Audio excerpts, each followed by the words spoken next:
ঋণ থকা ব্যক্তিসকললৈ এখন সকাহমূলক আঁচনি আজি আমি প্ৰস্তুত কৰিছো। কিন্তু মই সবিনয়ে নিবেদন জনাম যে বেংকে এই সকাহ দিয়াৰ সময়ত সঁচা ডেমেজ হৈছে নে নাই বা বান আক্ৰান্ত হৈছে নে নাই তাক আকৌ এবাৰ পৰীক্ষা কৰিব। সেয়েহে যিসকল সদাশয় ব্যক্তি বান আক্ৰান্ত হোৱা নাই তেওঁলোকে এই আজি মই ঘোষণা কৰিব খোজা আঁচনিখনৰ বাবে অপেক্ষা নকৰিব। আপোনালোকে নিৰ্ধাৰিত নিয়মত বেংক ইনষ্টলমেণ্ট দি থাকিব।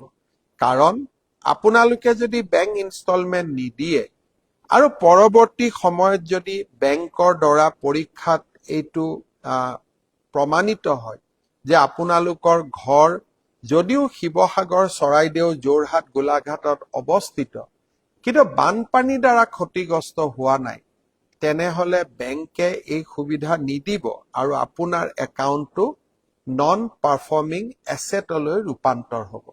সেইকাৰণে আজি মই কৰা ঘোষণা কেইটা বানত আক্ৰান্ত ব্যক্তিৰ বাবেহে প্ৰযোজ্য, বানত আক্ৰান্ত পৰিয়ালৰ বাবেহে প্ৰযোজ্য। প্ৰথমতে আমি আহিব খুজিছো যে এই সকাহ কোনে পাব? যাৰ একাউণ্ট ষ্টেণ্ডাৰ্ড হৈ আছে, অৰ্থাৎ যাৰ একাউণ্ট NPA হোৱা নাছিলে 19 জুলাইৰ আগতে, তেওঁলোকে এই আঁচনিৰ সুবিধা পাব। কিন্তু যাৰ বেংক একাউণ্ট NPA হৈ আছিলে তেওঁলোকে এই সুবিধা নাপাব। অৰ্থাৎ এই সুবিধা ষ্টেণ্ডাৰ্ড বেংক একাউণ্ট হোল্ডাৰ সকলৰ কাৰণেহে। এতিয়া মই প্ৰথম আহিব খুজিছো হাউচিং লোন, এডুকেশ্যন লোন আৰু কাৰ লোন। গৃহ ঋণ, শিক্ষামূলক ঋণ আৰু কাৰ লোন, এই তিনিওটা কেটেগৰীৰ বাবে আমি আপোনালোকৰ যিটো মৰেটৰিয়াম, যে লোন ঘূৰাই দিয়া যিটো প্ৰক্ৰিয়া, যাক আমি যেতিয়া আমি তাক সামূহিকভাৱে সকাহ দিওঁ তাক মৰেটৰিয়াম বুলি কোৱা হয়। অৰ্থাৎ হাউচিং লোন, এডুকেশ্যন লোন আৰু কাৰ লোনৰ ক্ষেত্ৰত আমি 6 মাহৰ বাবে মৰেটৰিয়াম ঘোষণা কৰিছো আজি আমাৰ SLBCত হোৱা সিদ্ধান্ত অনুসৰি। অৰ্থাৎ অহা 6 মাহলৈকে আপোনালোকে যিসকলৰ শিৱসাগৰ, চৰাইদেউ, গোলাঘাট আৰু যোৰহাট জিলাৰ যিসকল এফেক্টেড ফেমিলি, সেই এফেক্টেড ফেমিলি সকলে অহা 6 মাহৰ বাবে লোন ঘূৰাই দিব নালাগে, তেওঁলোকক আমি মৰেটৰিয়াম ঘোষণা কৰিছো। আকৌ এবাৰ কৈছো, এফেক্টেড ফেমিলিৰ বাবে 6 মাহ মৰেটৰিয়াম পাৰ হৈ যোৱাৰ পিছত ধৰি ললো আপোনালোকৰ লোনটো 3 বছৰত ঘূৰাই দিবলগীয়া আছিল, 6 মাহটো ঘূৰাই নিদিব আৰু 3 বছৰৰ লগত 3 বছৰ 6 মাহ যোগ হ'ল। প্ৰয়োজন হলে ঘূৰাই দিয়াৰ সীমা আৰু এবছৰ আপোনালোকে বঢ়াই ল'ব পাৰিব। তাৰমানে ইনষ্টলমেণ্ট বিলাক প্ৰতি মাহত 6 মাহৰ পিছতো আপোনালোকে যিটো ইনষ্টলমেণ্ট দিব সি কমি যাব, কাৰণ লোন ঘূৰাই দিয়াৰ যিটো সীমা বা বছৰ তাক আমি আৰু এবছৰলৈকে বঢ়াই দিম। 6 মাহ moratorium and tenure of payment can be extended to a maximum period of 1 year. অৰ্থাৎ maximum এবছৰলৈকে আমি লোন ঘূৰাই দিয়াৰ tenure বঢ়াই দিম আৰু 6 মাহ moratorium। আৰু মৰেটৰিয়াম কেতিয়াৰ পৰা এফেক্ট হ'ব? 19 জুলাই 2026, অৰ্থাৎ বানপানী হোৱাৰ দিনাখনৰ পৰা। এইটো হ'ল হাউচিং লোন, এডুকেশ্যন লোন আৰু কাৰ লোন। এইবাৰ আমি আহিছো কৃষি ঋণ আৰু আত্মসহায়ক গোটৰ ঋণৰ ওপৰত।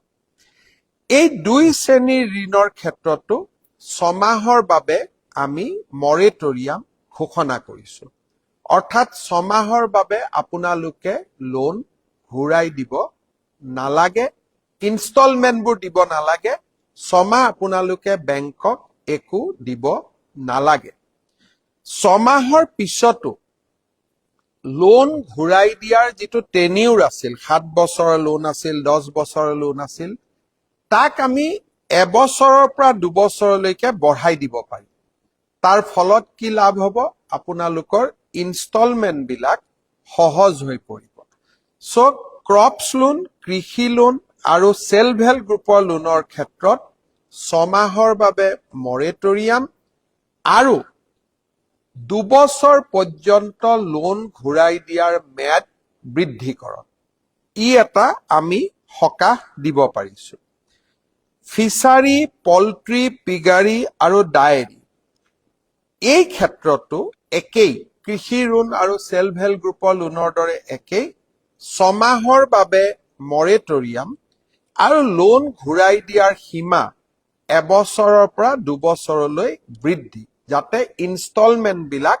সহজ হৈ পৰে মাইক্ৰো স্মল আৰু মিডিয়াম ইণ্ডাষ্ট্ৰী অৰ্থাৎ এমএসএমই বুলি আমি কওঁ ক্ষুদ্ৰ আৰু লঘু উদ্যোগ আপোনালোকৰ কাৰণেও 6 মাহৰ বাবে লোন মৰেটৰিয়াম থাকিব আৰু এইবিলাক লোন যিহেতু যথেষ্ট ডাঙৰ লোন সেই কাৰণে লোন ঘূৰাই দিয়াৰ সীমা 3 পৰা 7 বছৰলৈ আমি বৃদ্ধি কৰিব সিদ্ধান্ত লৈছো অৰ্থাৎ 6 মাহ ঘূৰাই দিব নালাগে লোন ইনষ্টলমেন্ট ইন্টাৰেষ্ট প্ৰিন্সিপল একো ঘূৰাই দিব নালাগে যাক নেকি মৰেটৰিয়াম বুলি কোৱা হয় আৰু পৰৱৰ্তী সময়ত আমি 3 পৰা 7 বছৰলৈকে লোন ঘূৰাই দিয়াৰ সীমা আমি বৃদ্ধি কৰিব পাৰিম যাতে আপোনালোকৰ লোন ঘূৰাই দিয়া ইনষ্টলমেন্ট বিলাক সহজ হৈ পৰে আজি মই যিকেইটা সিদ্ধান্ত ঘোষণা কৰিছো সেইকেইটা আপোনালোকৰ বেংকৰ লগত আপোনালোকে যোগাযোগ কৰিব আৰু বেংকৰ মেনেজাৰ সমূহে আপোনালোকক ইয়াৰ সুবিধা কেনেকৈ ল'ব পাৰি সেই বিষয়ে আপোনালোকক বুজাই ক'ব কিন্তু এই সিদ্ধান্ত আজি আমি গ্ৰহণ কৰিছো স্পেচিয়েল এছএলবিচিত য'ত নেকি ৰিজাৰ্ভ বেংক নাবাৰ্ড সকলো বেংক উপস্থিত আছিলে আৰু ই প্ৰতিটো বেংকৰ বাবে কাৰ্যকৰী হ'ব এতিয়া বহুতে লোন এনবিএফচিৰ পৰা লৈ আছে নন বেংকিং ফাইনেন্সিয়েল কৰ্পোৰেচন মই চেষ্টা কৰিম ৰিজাৰ্ভ বেংকৰ লগত কথা পাতি যে নন বেংকিং ফাইনেন্সিয়েল ইনষ্টিটিউচন বা কোম্পানীৰ পৰা এনবিএফচি টো যিসকলৰ লোন আছে তেওঁলোকেও যাতে 6 মাহৰ মৰেটৰিয়াম লাভ কৰে এই ক্ষেত্ৰতো মই আপোনালোকক অহাকালি মই ৰিজাৰ্ভ বেংকৰ লগত কথা পাতি এই সম্পৰ্কটো আপোনালোকৰ সকাহ দিবৰ বাবে মই যত্ন কৰিম ইয়াৰ পিছত ক্ষুদ্ৰ দোকানী বা সৰু সৰু যিবিলাক ৰিটেইল দোকান আছে যোনে ইতিমধ্যে বেংকৰ পৰা লোন লৈ থৈ দিছে তেওঁলোকৰ লোন আছে কিন্তু এতিয়া দোকানবিলাক নষ্ট হৈ গ'ল যোনে অলৰেডি বেংকৰ পৰা লোন লোৱা আছে